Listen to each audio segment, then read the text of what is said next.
before he leaves, and I'm sure he will be available also for other questions that may come up. So, welcome, Olivier. Okay, merci, chers collègues.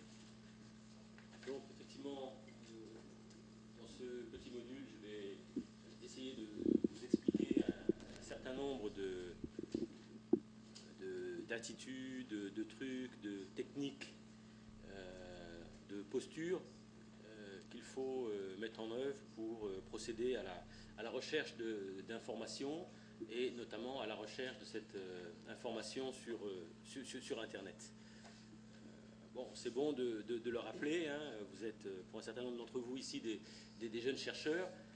La finalité de la recherche, c'est la production de nouvelles connaissances. Lorsque l'on fait un travail qui est un travail de synthèse, ce n'est pas un travail de recherche, parce qu'il n'y a pas production à proprement parler de nouvelles connaissances, de connaissances qui permettent de résultats qui permettent de faire avancer la connaissance sur un sujet, sur une région, etc., etc. Mais pour faire de la recherche, comme je l'avais dit hier dans mon introduction, eh bien, je dirais, un des éléments je dirais, qui est à la base de tout travail de recherche, eh bien, c'est de faire ce qu'on appelle l'état de la littérature. Hein, on parle aussi de revue de la littérature, d'avoir une idée de qu'est-ce qui a été écrit, qu'est-ce qui a été écrit dans une discipline, qu'est-ce qui a été écrit sur un sujet, qu'est-ce qui a été écrit sur une période, sur une aire géographique, etc., etc. Alors, les synthèses, bien entendu, ça aide je dirais, à faire le point, mais quand on est en train de faire une synthèse, on n'est pas encore dans le domaine de la recherche. Et ce travail de recherche bibliographique, ça permet notamment d'établir quelles sont les questions sur lesquelles pas ou peu de choses ont été produites, et donc ça permet d'identifier des potentiels sujets de recherche.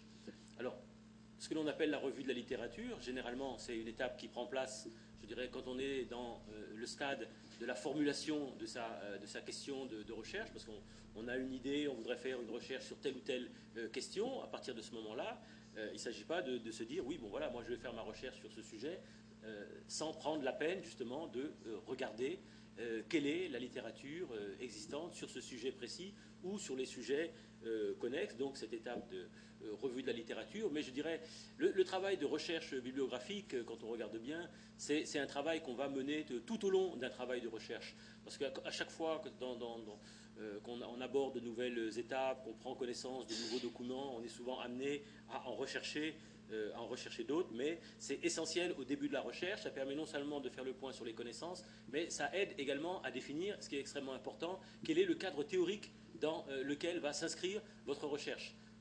Quelles sont les écoles, les théories, et pour vous positionner justement par rapport je dirais, aux différentes écoles qui existent, dire moi je m'inscris dans telle ou telle école, ou bien je me démarque par rapport à telle ou telle école théorique. Et puis je dirais, quand on se place à un autre niveau, eh bien on peut estimer que les écoles ou les théories qui étaient existantes ne vous conviennent pas, et d'élaborer la vôtre. Bon, généralement, c'est pas un travail de quelques mois, hein, c'est un travail qui va prendre toute une carrière, hein, de dire que voilà, moi je vais définir un nouveau cadre théorique pour étudier telle ou telle chose. Toute une série de structures, et je dirais à l'époque la difficulté c'était plus pour le chercheur d'arriver à mettre la main sur le peu de documents existants et qui étaient localisés dans des endroits précis. C'est ça véritablement qui constituait la difficulté pour le chercheur. Alors, et en plus, cette littérature, elle avait un caractère particulier, je dirais.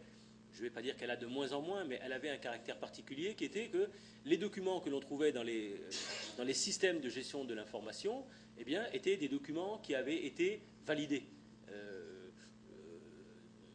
Pour qu'un travail soit un travail scientifique, il ne suffit pas, je dirais, qu'il ait suivi une méthodologie scientifique, etc., etc. À la fin, il faut que le travail soit validé par les pairs. Validé par les pairs, ça ne veut pas dire que la communauté est d'accord avec ce que vous avez écrit, partage vos points de vue, mais la communauté dit que oui, ça c'est un travail universitaire, ça c'est un travail scientifique, parce qu'il répond aux normes d'un travail universitaire, il répond aux normes d'un travail scientifique. Je dirais c'est là où se place la validation.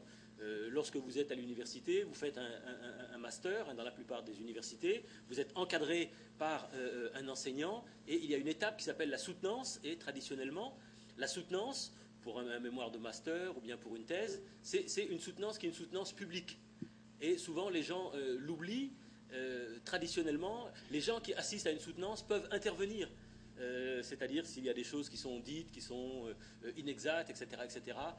Théoriquement et dans l'esprit, le public peut intervenir. Ça fait partie de la validation scientifique. Et donc le travail, il est examiné par des pairs, des gens qui sont spécialistes de la question, qui vont regarder. La personne choisit de travailler sur telle question, elle a décidé de mettre en œuvre telle méthodologie, si elle a fait des enquêtes, voilà comment est-ce qu'elle a constitué son échantillon. Lorsque vous faites des citations, on a des références, etc. Donc, je dirais un petit peu la validation scientifique, ça ressemble à ce qu'on appelle la certification ISO. Vous savez, de plus en plus, vous avez des entreprises, des processus qui sont certifiés du point de vue de la qualité. Ça ne veut pas dire que le produit que vous avez est un produit de qualité, mais ça veut dire que les gens qui l'ont fabriqué ont respecté un certain nombre de normes. Et donc, on leur attribue une norme de qualité parce que cette eau-là, elle a été produite en respectant telle chose qui font qu'on donne un certificat de qualité. Maintenant, est-ce que l'eau, elle est bonne ou pas? Est-ce que vous allez l'apprécier ou pas? C'est autre chose. Donc, je dirais la validation scientifique, c'est un petit peu la même chose. Alors, les travaux que l'on trouvait dans les bibliothèques, les thèses, les mémoires, également les articles. Vous savez que lorsque vous voulez publier un article dans une revue scientifique, eh bien, il n'est pas publié comme ça. Vous l'envoyez à un comité de lecture.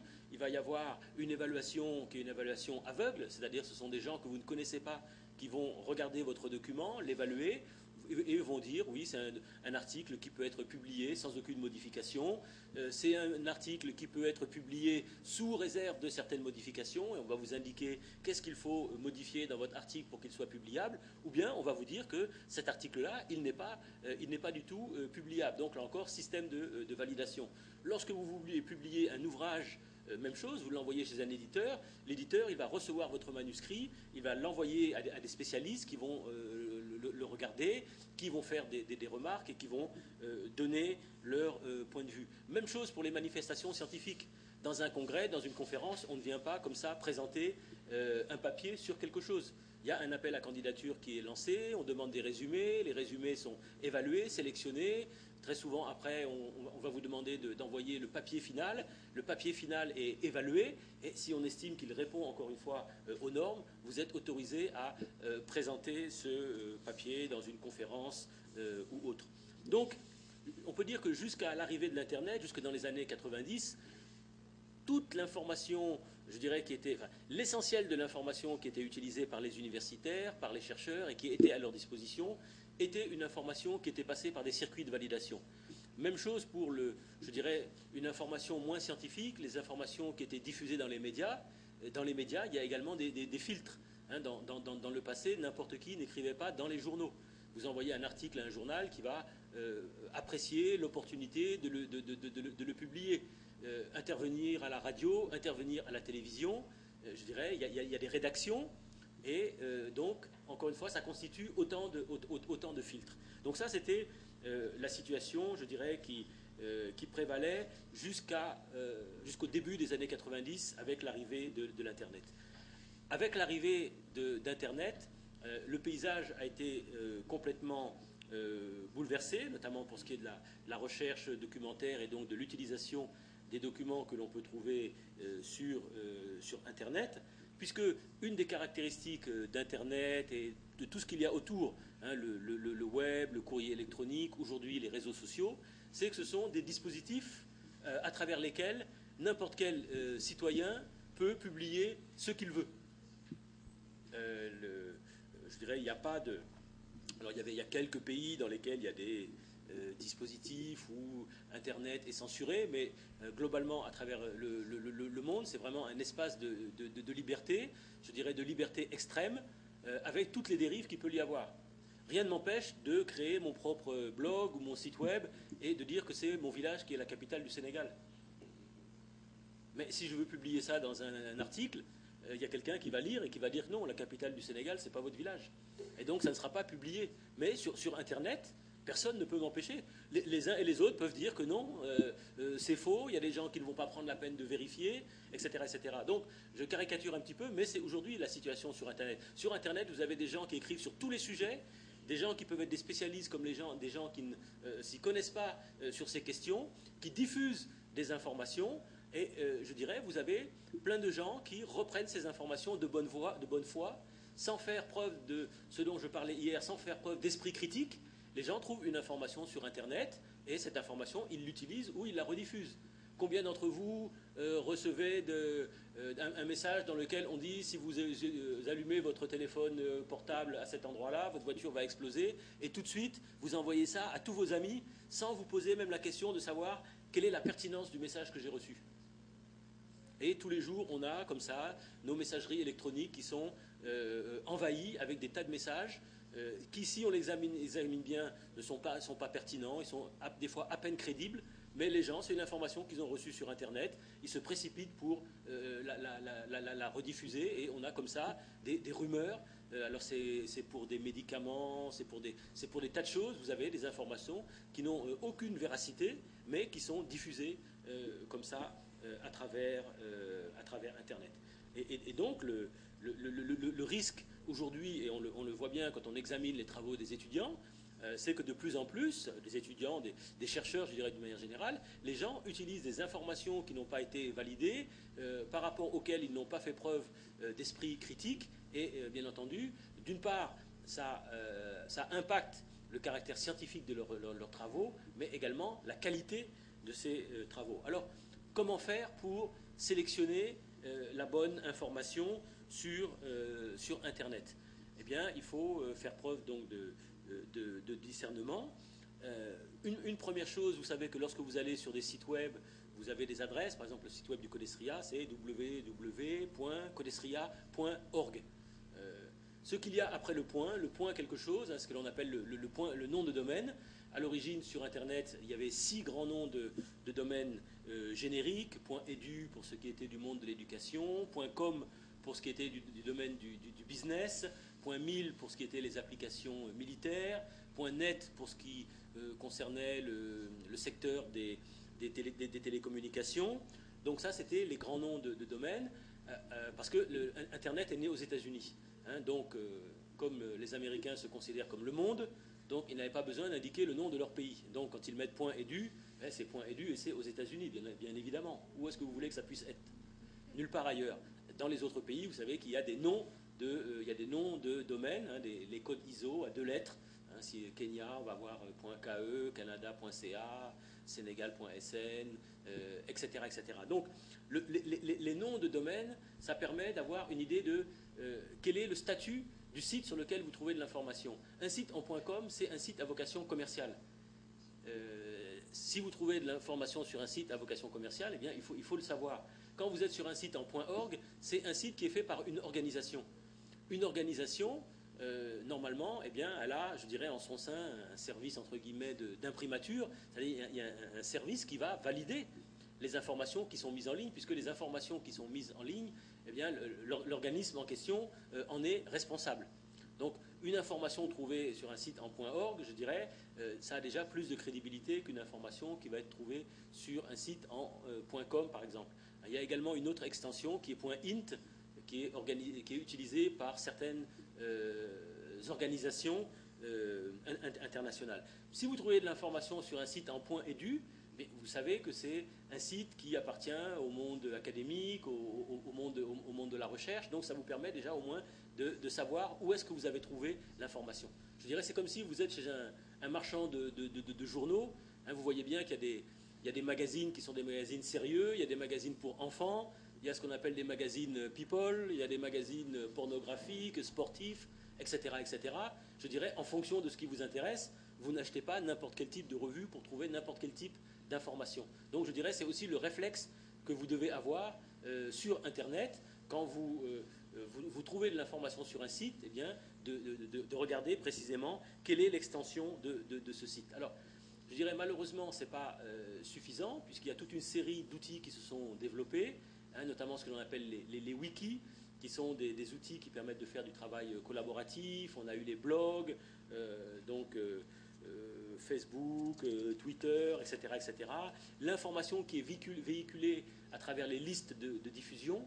Donc c'est extrêmement difficile, je dirais, de s'y retrouver dans cette masse d'informations. Et donc en permanence, il faut que le chercheur exerce son regard critique sur l'information qu'il trouve sur Internet.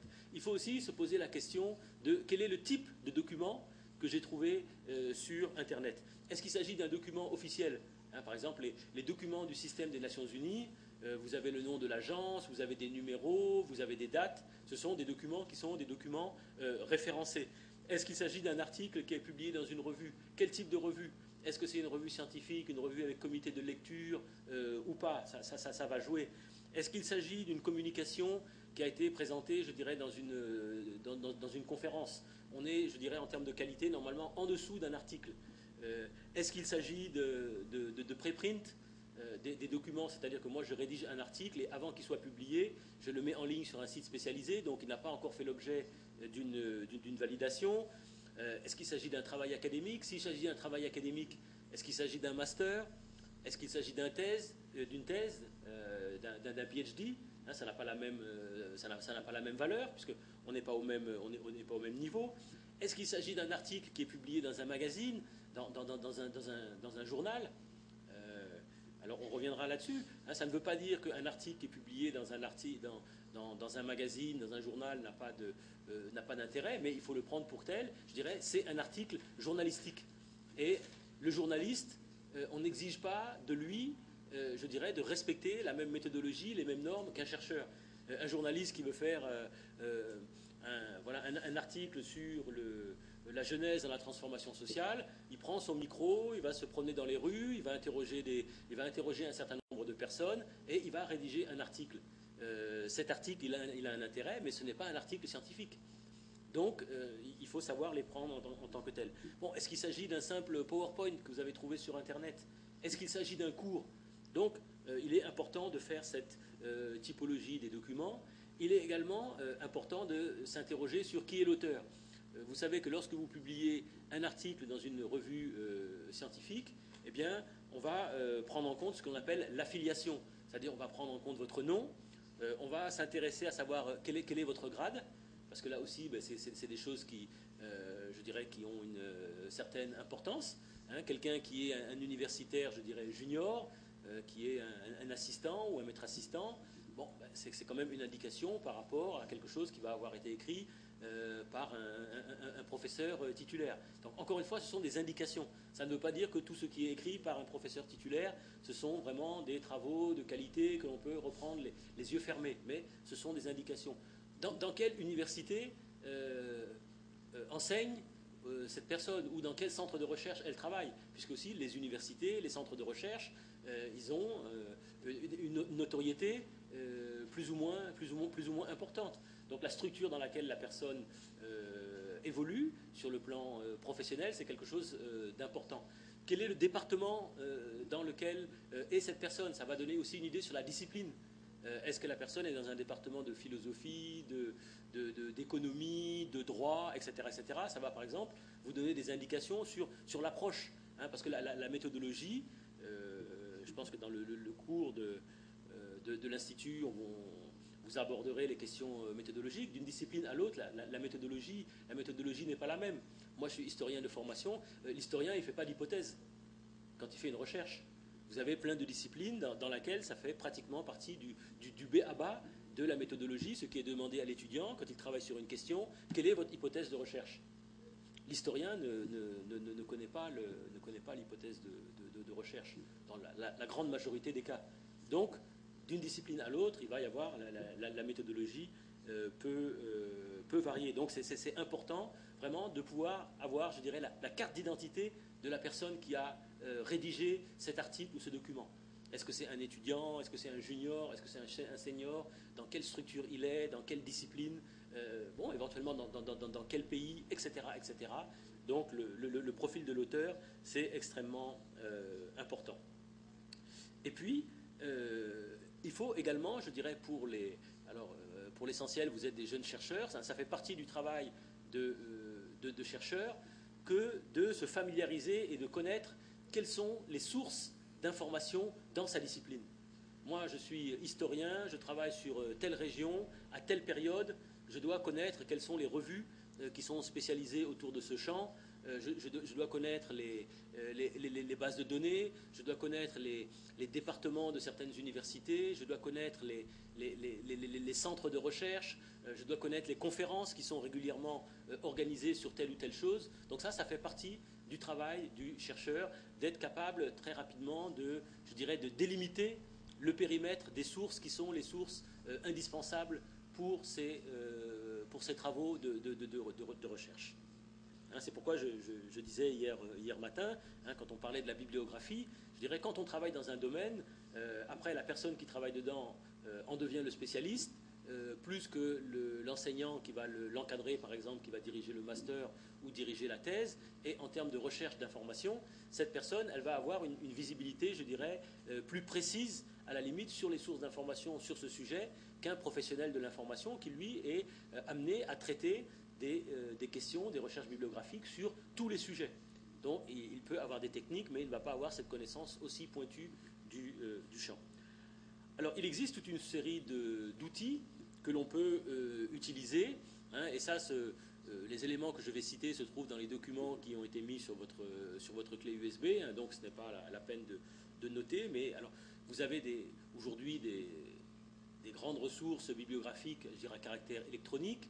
Vous avez des instruments comme JSTOR, dans une grande base de données dans laquelle on trouve des articles en texte intégral. Il faut savoir que la politique dans JSTOR, c'est de ne mettre en ligne que des articles qui ont plus de 5 ans. Ça veut dire que si vous recherchez les informations dans JSTOR, vous n'allez pas trouver les derniers articles publiés sur un certain nombre de questions, puisqu'il y a une politique d'embargo pour, je dirais, permettre aux revues qui alimentent JSTOR de continuer à vendre leurs abonnements. Et donc, eux, ils ont une certaine primauté, et c'est seulement au-delà d'une certaine période qu'on va trouver ces articles éventuellement en texte intégral dans JSTOR. Donc, ça, c'est quelque chose à savoir. JSTOR aussi, l'accès est payant, mais il faut savoir qu'ils ont une initiative qu'ils appellent Initiative africaine.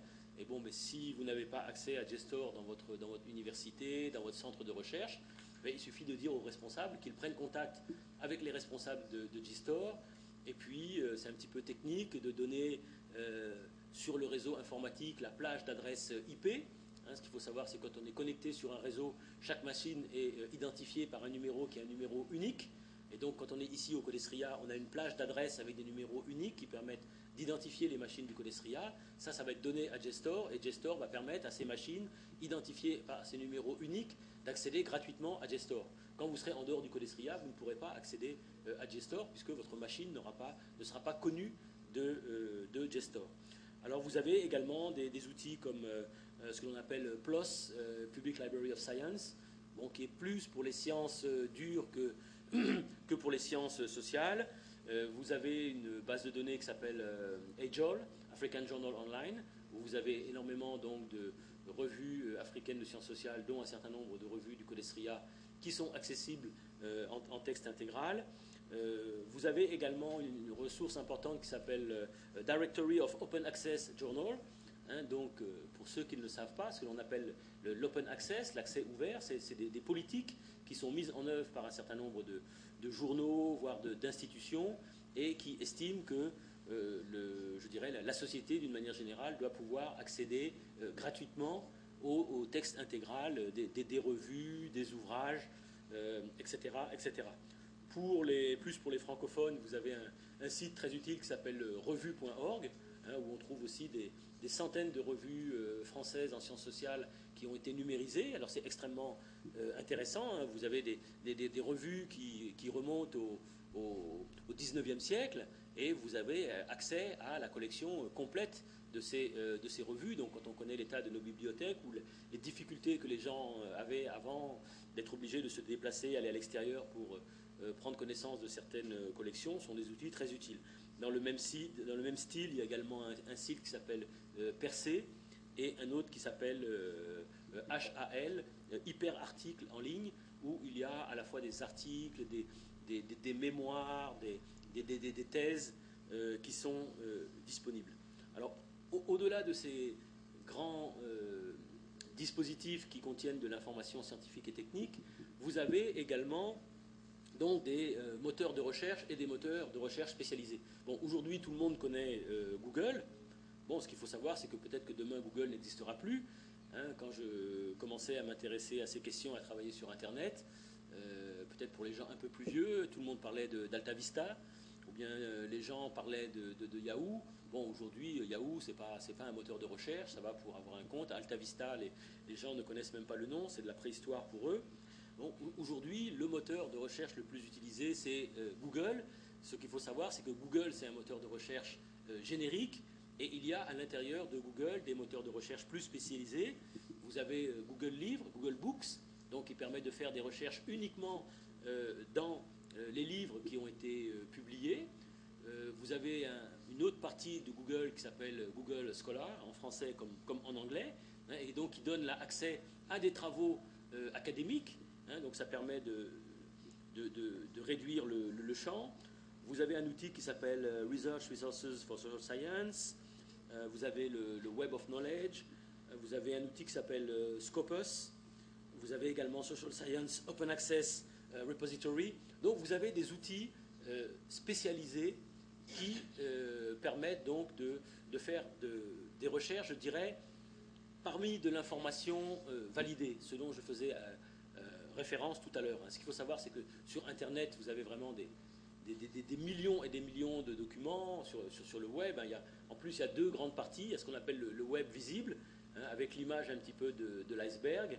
Et vous avez ce qu'on appelle le web invisible, qui sont tous les sites qui ne sont pas répertoriés par Google, les sites sur lesquels on rentre avec des mots de passe, les sites qui sont des sites payants. Donc ça, c'est de l'information qui est sur Internet, qui est sur le web, mais qui n'est pas forcément visible et à laquelle vous n'avez pas forcément accès.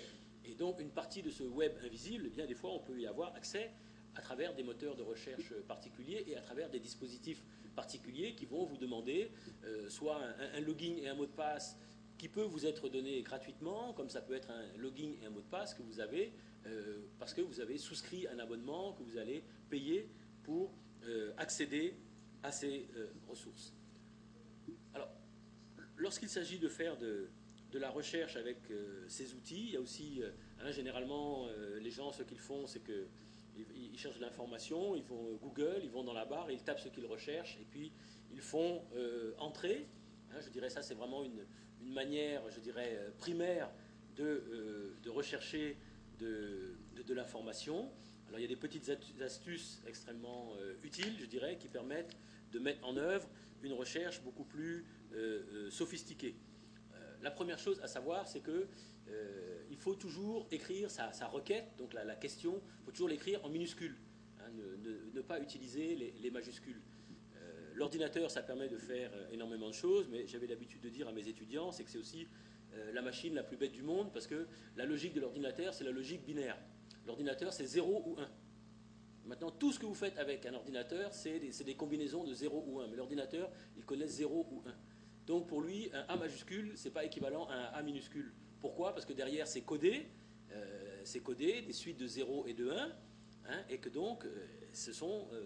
pour nous, on est capable de dire qu'un A majuscule et un A minuscule, ça va être la même chose, mais maintenant, le code qu'il va y avoir derrière, ça va être un code qui est complètement différent. Donc, écrire en minuscule. Autre chose importante, quand on fait une recherche sur quelque chose, c'est de mettre le terme au singulier, parce que toujours la même chose. Si vous dites à l'ordinateur que vous recherchez document avec un S, eh bien l'ordinateur, il ne va pas forcément savoir que document sans S, ça correspond également à votre recherche. Donc on met les termes au singulier, c'est-à-dire que l'ordinateur, lui, va faire la recherche sur la racine. Tout ce qui est après, il va l'inclure dans la recherche. Mais donc si vous avez mis document avec S, il va chercher tout ce qui s'écrit document avec S, et éventuellement, si on pouvait mettre quelque chose après le S, il va le chercher aussi. Mais donc il ne va pas chercher ce qui est moins le S, ce qui est avant. Il ne va pas chercher ce qui commence avec D, avec DO, avec DOC, avec DC. Donc ça, c'est quelque chose aussi d'important à comprendre. Donc on met toujours ce qu'on appelle les mots-clés. Il faut toujours écrire les mots-clés au singulier. Autre élément, quand on fait une recherche, il faut également pensez à utiliser les synonymes. Si vous faites une recherche sur quelque chose et qu'il n'y a quasiment pas de résultats, eh bien, il faut se dire peut-être que les documents sur lesquels je fais mes travaux, ils ont été soit indexés par des professionnels de l'information, c'est-à-dire c'est des professionnels de l'information qui vont avoir choisi des mots-clés qu'ils vont avoir attribués à ces documents, ou bien l'auteur va utiliser, je dirais, un autre terme. Hein, si je prends, alors ça va être à l'interprète de se débrouiller, si je fais une recherche sur voiture, s'il n'y a pas voiture, ben peut-être qu'il faudrait que je fasse une recherche avec automobile, peut-être qu'il faudrait que je fasse une recherche avec, s'il n'y a rien sur automobile, peut-être qu'il faudrait que je fasse une recherche avec auto, etc., etc. Parce que vous ne pouvez pas présumer du vocabulaire qui a été utilisé par la personne qui écrit. Et si vous avez un document qui traite des automobiles et que vous avez cherché avec voiture, eh bien, pour l'ordinateur, ce document-là ne correspond pas à votre recherche. Parce que lui, dans le texte, il va avoir trouvé automobile, mais il n'aura pas trouvé voiture. Donc c'est important, quand on fait des recherches, de penser aux synonymes que vous pouvez utiliser pour élargir le champ de la recherche quand vous avez peu de résultats. Maintenant, au contraire, si vous faites une recherche avec un terme et que vous apercevez qu'il y a des milliers de documents qui répondent à la question, eh bien, il va falloir faire l'opération inverse et vous demander qu'est-ce que je peux trouver comme terme plus spécifique qui correspond effectivement à moi, ce que je recherche. Si je fais une recherche sur médias, je vais me retrouver avec des documents qui s'intéressent à la télévision, des documents qui s'intéressent aux journaux, des documents qui s'intéressent à la radio, peut-être à ce qu'on va appeler des nouveaux médias, alors que vous êtes intéressé à quelque chose d'extrêmement précis. Quand on fait de la recherche, on peut être confronté à deux types de phénomènes opposés. Il y a ce qu'on appelle le phénomène de silence. Je pose une question et il y a très peu de réponses, donc je suis face à un silence. Ou bien le phénomène inverse qui est le phénomène du bruit. Je pose une question et j'ai au contraire un trop grand nombre de réponses dans lequel je suis complètement perdu et je n'arrive pas à faire la distinction et voir quels sont les documents qui sont véritablement intéressants parmi toutes les questions posées.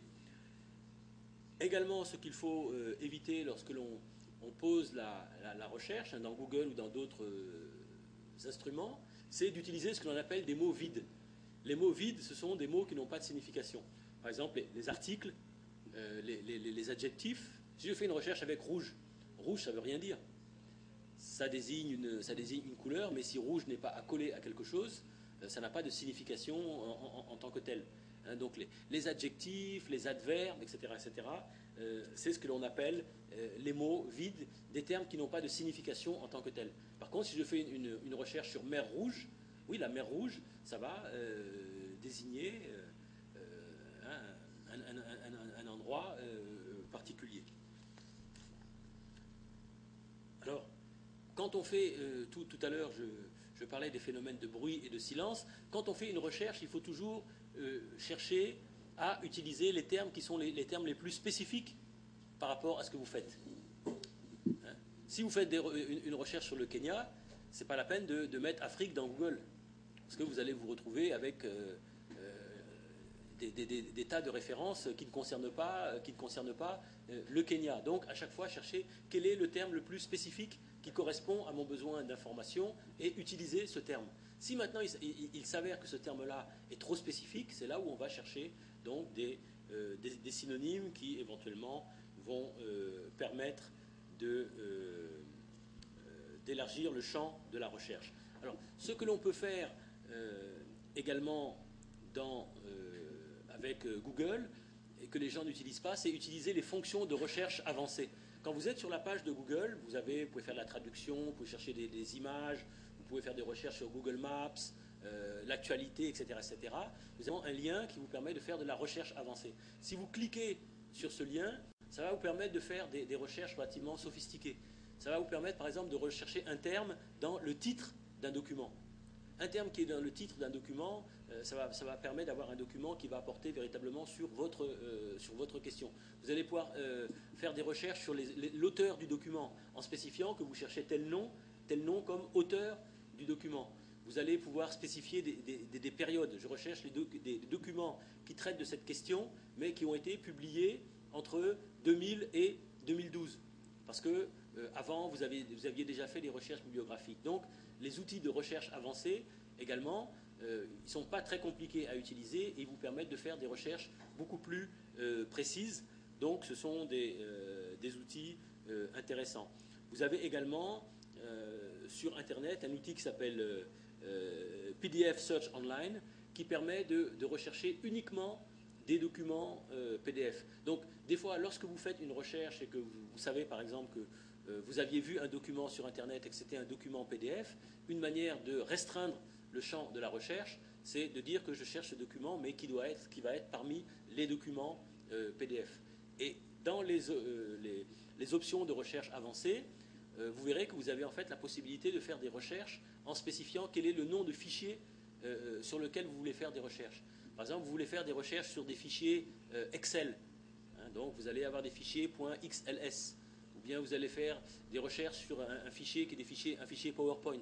Donc, un fichier PPP, etc., etc. Donc, ce sont des moyens pour spécifier les types de fichiers sur lesquels vous voulez faire vos recherches. Il y a également une possibilité toute simple à utiliser dans Google, que souvent les gens n'utilisent pas, qui est la recherche d'expression exacte. La recherche d'expression exacte, c'est que vous allez mettre une expression, et cette expression, vous allez la mettre entre guillemets. Et Google va rechercher cette expression telle que vous l'avez écrite.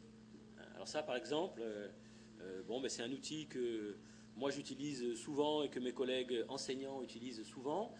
Quand on voit un étudiant qui massacre le français ou l'anglais et qui d'un seul coup nous fait un paragraphe qui est rédigé dans l'anglais de la Reine ou bien dans du français de Molière, on se dit que manifestement c'est pas lui qui l'a rédigé et il a dû faire du copier-coller sur Internet. Donc le meilleur moyen de le savoir, c'est de faire une recherche exacte. On va mettre exactement cette recherche entre guillemets, et si elle est dans un document sur Internet, on va trouver exactement, et donc ça permet, sans avoir besoin de recourir à des logiciels sophistiqués, de détecter, je dirais, tout ce qui est plagiat et copier-coller. Donc ça peut être utilisé comme ça, et maintenant ça peut être utilisé. Vous avez une citation quelque part, et vous voulez retrouver un document d'où cette citation a été extraite et ce n'était pas mentionné, vous mettez l'expression exacte entre guillemets, vous la recherchez dans Google et vous allez la trouver. Alors maintenant, dans un certain nombre de systèmes, notamment dans les fonctions de recherche avancées de Google, mais également avec d'autres moteurs de recherche, il y a la possibilité d'utiliser ce que l'on appelle les opérateurs booléens. Booléen s'écrit B2OLE, c'est du célèbre mathématicien Boole. Et donc ce sont ce qu'on appelle donc des opérateurs, c'est le et, c'est le ou, c'est le sauf, qui vont permettre en fait de rédiger ce qu'on appelle des équations de recherche. Donc au lieu de mettre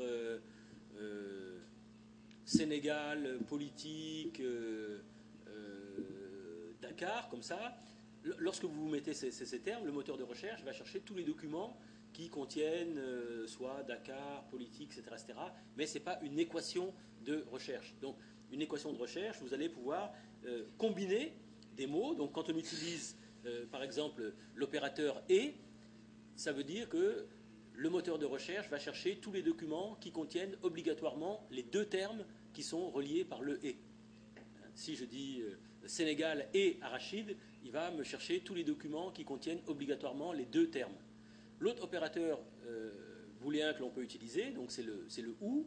Si on utilise le ou, si je dis Sénégal ou arachide, il va me faire sortir tous les documents qui contiennent Sénégal, tous les documents qui contiennent arachide, plus tous les documents qui contiennent Sénégal et arachide.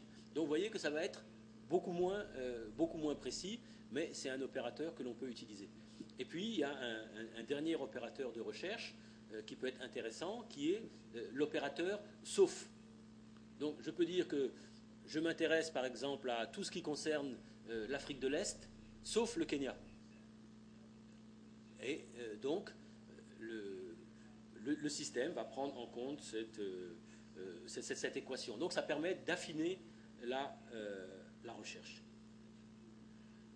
Alors je dirais, quand on a bien évalué les sites sur lesquels on va rechercher l'information, les types de documents que l'on veut, les profils des auteurs que l'on aura réussi à avoir un certain nombre de références, ces références, on va les utiliser notamment dans le processus de rédaction.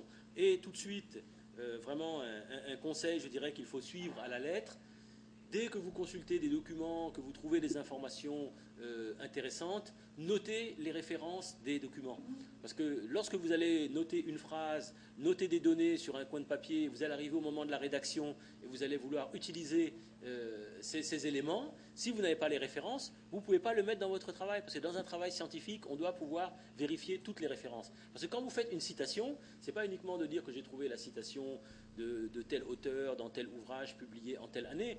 Moi, je veux être en mesure d'aller consulter cette page et de mettre, par exemple, la citation dans son contexte et de voir est-ce que j'en fais la même interprétation que vous. Ou si je regarde cette citation dans son contexte, de dire que la citation que vous avez extraite, vous lui faites dire autre chose que ce que l'auteur voulait dire. Donc c'est aussi à ça, hein, que ça sert. Vos collègues, les gens qui vont vous lire, doivent pouvoir retourner au document, je dirais, à tous les éléments que vous citez. Hein, là, je fais une petite digression. Si vous avez fait des enquêtes orales, vous avez interrogé des gens, vous dites que ces personnes-là ont dit ceci, cela, on doit pouvoir savoir qui vous avez interrogé, où, quand, quel est le nom de la personne, pour que demain, mais moi aussi, je puisse éventuellement vérifier, si je travaille sur le même sujet, pouvoir me dire, moi aussi, je veux pouvoir interroger cette personne, et voir, moi, cette personne-là, qu'est-ce qu'elle va me dire sur la question, est-ce qu'elle me dit les mêmes choses qu'elle vous a dites à vous, etc., etc. Donc, tout ce qui fait l'objet de citations, qu'il s'agisse des matériaux oraux collectés sur le terrain, ou les documents doivent faire l'objet d'un référencement précis. Donc, dès que vous travaillez sur un document, vous trouvez des choses importantes, immédiatement, il faut noter le nom de l'auteur, le titre du document, la maison d'édition, l'année de publication, la page où on trouve cette information. C'est quelque chose qu'il faut faire systématiquement. Si vous remettez à plus tard, il y a de grandes chances qu'après, vous ne vous rappeliez plus dans quel document vous avez trouvé, et ça sera des éléments que vous ne pourrez pas intégrer dans votre travail. Alors, en matière de référence bibliographie, je dirais il y a deux termes qui sont proches l'un de l'autre, mais qui ne sont pas synonymes. Je dirais il y a la bibliographie, d'une part, et il y a ce que l'on appelle les références. La bibliographie, ça peut être tous les ouvrages, tous les documents que vous avez eu à lire pour votre travail, mais que vous n'avez pas forcément cités dans votre travail, mais qui présentent un intérêt. Maintenant, les références, comme leur nom l'indique, ce sont les documents auxquels vous faites précisément référence et qui vont se trouver dans le document. Alors, en matière de bibliographie, en matière de référence, la grande difficulté, je dirais, c'est qu'il n'existe pas une norme unique de rédiger les bibliographies, il n'existe pas une norme unique pour présenter les références. La bibliographie, ça peut être une bibliographie qui est classée par ordre alphabétique d'auteur, hein, de A à Z, c'est le plus courant. Il y a des gens qui décident d'éclater la bibliographie et de dire que ça, ce sont des ouvrages de référence, ça, ce sont des articles, ça, ce sont des travaux académiques, ça, ce sont des ouvrages spécialisés, ça, ce sont des ouvrages généraux.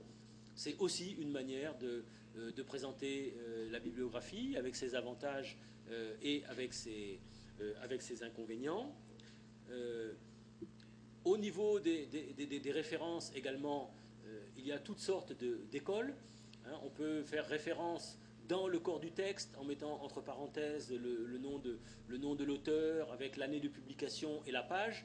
Et il faut aller dans la bibliographie pour avoir la description précise. Vous avez, je dirais, un petit peu les modèles anglo-saxons et francophones qui s'opposent. Dans la tradition francophone, on va plutôt utiliser ce qu'on appelle les notes infrapaginales, c'est-à-dire les notes de bas de page, alors que dans la tradition anglo-saxonne, on va plutôt utiliser des notes de fin de chapitre ou des notes de fin de document. Je dirais, chaque système a son avantage, ses inconvénients, et les choses sont moins à voir en termes d'avantages et d'inconvénients qu'en termes de tradition et de culture académique. Hein, les universités, les structures de recherche, je dirais, elles s'inscrivent dans des écoles hein, des écoles centenaires, voire millénaires. Donc il y a des manières de présenter, et ça peut être également lié aux disciplines. Hein, dans certaines disciplines, on va présenter les références de telle manière, on ne va pas les présenter de la même manière dans d'autres disciplines. Donc encore une fois, ce n'est pas une question de quelle est la meilleure manière de présenter, etc., etc. Vous allez être dans une faculté, dans un département, et on va vous dire que dans ce département, on présente les références ou on présente la bibliographie de cette manière-là. Donc le problème pour vous, c'est de vous conformer à la manière dont les références ou la bibliographie sont présentées dans votre département ou dans votre faculté. Alors, bien entendu, des fois, c'est source de problèmes. Quand vous soutenez votre travail, vous allez avoir dans votre jury des personnes qui ne sont pas de ce département, des personnes qui ne sont pas de cette faculté, des personnes qui ne sont pas de cette université, et eux, dans leur université, leur faculté ou leur département, on ne présente pas la bibliographie comme ça. Et donc, pour eux, votre bibliographie va être mal présentée. Vos notes vont être mal présentées. Parce que eux, dans leur tradition universitaire, académique, ils présentent autrement. C'est également valable pour les revues. Hein, dans les revues, vous avez différentes manières de présenter les notes. Vous avez le modèle APA, vous avez le modèle MLA. Vous avez vu que pour la publication sur vos clés USB, on vous a présenté le guide des auteurs du Codesria. Bon, ben, le Codesria dit, voilà, si vous publiez au Codesria, les références bibliographiques doivent être présentées comme ça, etc., etc. Donc je dirais un petit peu, chaque structure, soit qui valide les travaux scientifiques ou qui les publie, va avoir sa manière de présenter les références bibliographiques. Ce qui est important, c'est de savoir, donc, quand vous êtes face à un document, quelles sont les informations importantes qu'il faut noter. Parce que la bibliographie, la référence, c'est la carte d'identité du document. C'est ça qui permet de savoir que ce document-là, on ne va pas le confondre avec un autre document. Alors, on va noter le nom et le prénom du ou des auteurs. On va noter le titre et le sous-titre du document. On va noter le lieu ou les lieux de publication. On va noter l'année de publication. L'année de publication, c'est important, puisque vous pouvez avoir un même document publié en 1970, et cet ouvrage a été republié en 2000. Et l'édition de 2000 n'est pas conforme à l'édition de 1970. Donc si je fais une citation, il faut que je sache dans quel document, dans quelle version du document ça a été publié. À moins qu'il s'agisse de ce que l'on appelle un reprint, donc d'une réimpression, un document qui avait été publié en 1970 qui est réimprimé à l'identique. Donc tous ces éléments-là sont importants. Noter le nombre de pages. Alors il y a dans certaines traditions et manières de noter les bibliographies où on ne mentionne pas le nombre de pages. Mais c'est un élément important. Quand vous citez un document, si c'est un document qui fait 5 pages ou si c'est un document qui fait 500 pages, ce n'est pas la même chose. Si moi, après, je veux me procurer ce document pour le lire, je dirais mes efforts aussi vont être proportionnels au nombre de pages. Si c'est un document qui fait 5 pages sur une question, je ne vais peut-être pas remuer ciel et terre pour essayer de consulter ce document. Si c'est un document qui fait 500 pages sur le sujet, oui, j'aimerais bien consulter ce document. Donc savoir combien un document fait de pages, c'est une information importante. Également, noter les numéros de tomes ou les numéros de volumes. Hein, donc là aussi, ce sont des termes qui sont proches mais qui ne sont pas synonymes. Le tome, c'est une division intellectuelle. Hein, donc je peux publier un ouvrage en 3 tomes et qui va être publié, par exemple, pendant 3 années différentes. Le volume, c'est une division matérielle. Je fais ma thèse, elle fait 2000 pages, je ne peux pas publier un document de 2000 pages, je décide de la diviser en 2, et donc j'aurai volume 1, volume 2. Ce n'est pas une division intellectuelle. Il n'y a pas eu, c'est simplement, je me suis basé sur la taille pour diviser le document. Donc tome et volume, hein, ce n'est pas la même chose.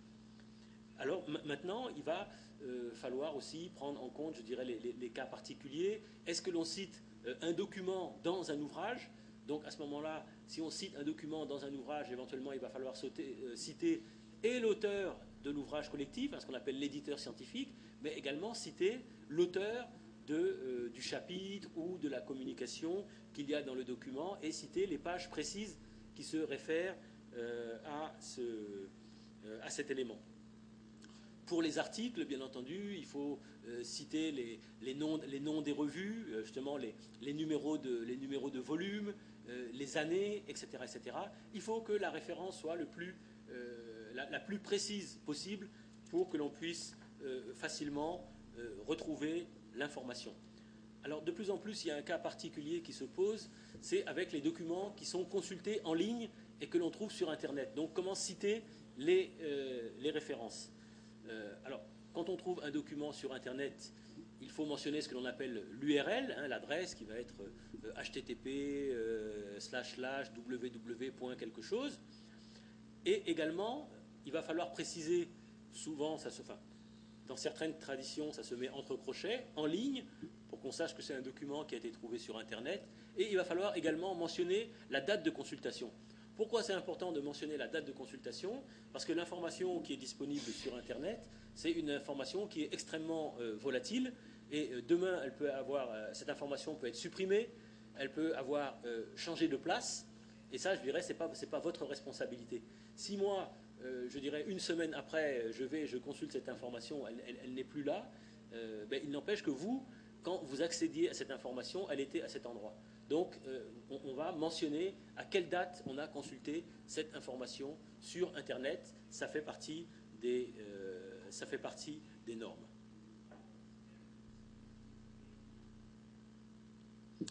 Alors maintenant, également, dans l'utilisation de ces référents, documentation, lorsque l'on est amené à rédiger, ça fait partie de la tradition universitaire, de la tradition scientifique.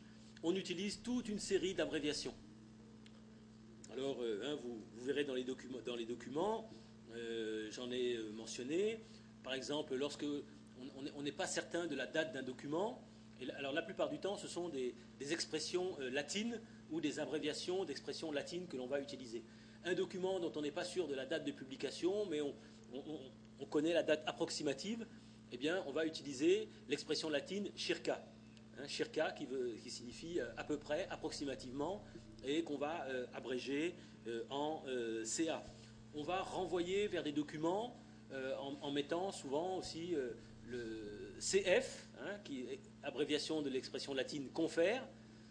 Alors, bon, on peut utiliser aussi en français voir, ou si on est en anglais, on va mettre si, mais ça fait partie dans les traditions académiques, c'est une manière de renvoyer un document, de mettre confère, plutôt que de l'écrire, je dirais, en français ou en anglais. Vous avez toute une série donc d'abréviations pour les pages, les tomes, les volumes, toute une série d'abréviations qui permettent par exemple de dire qu'un document n'a pas de date.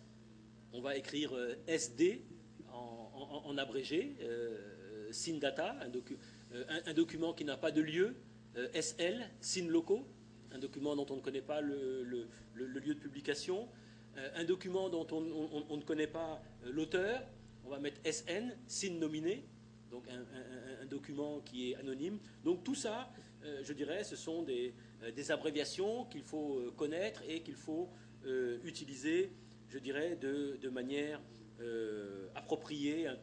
Tous les renvois, ibidem, obcitato, etc., etc., ça fait partie de la manière de rédiger.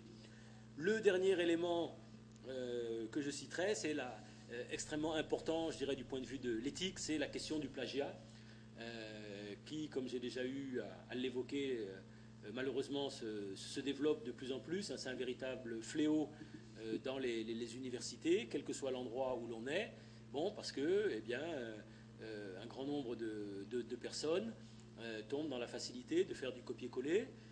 Comme une fois m'a dit un de mes étudiants, je lui dis que bon, mais ça, vous l'avez copié sur Internet. Il me dit oui, mais l'auteur l'avait tellement bien dit que je ne voyais pas comment le dire autrement. On revient à ce que j'avais dit au tout début de cette présentation. Un travail de recherche, c'est une production de nouvelles connaissances. Donc ce que les autres ont bien dit, ça n'a aucun intérêt à ce que vous intégriez dans vos documents des choses qui ont été bien dites par vous. Ce qu'on attend de vous, c'est la production de nouveaux savoirs, la production d'éléments qui vont faire avancer la connaissance sur telle ou telle problématique. je vous ai dit, il y a des techniques, il y a des logiciels qui permettent de détecter le plagiat. Ce qu'il faut savoir également, c'est que, y compris une citation trop longue est considérée comme du plagiat. C'est-à-dire, si vous faites une citation qui fait une page, 2 pages, même si vous mentionnez l'auteur, vous mentionnez toutes les références, c'est considéré comme du plagiat.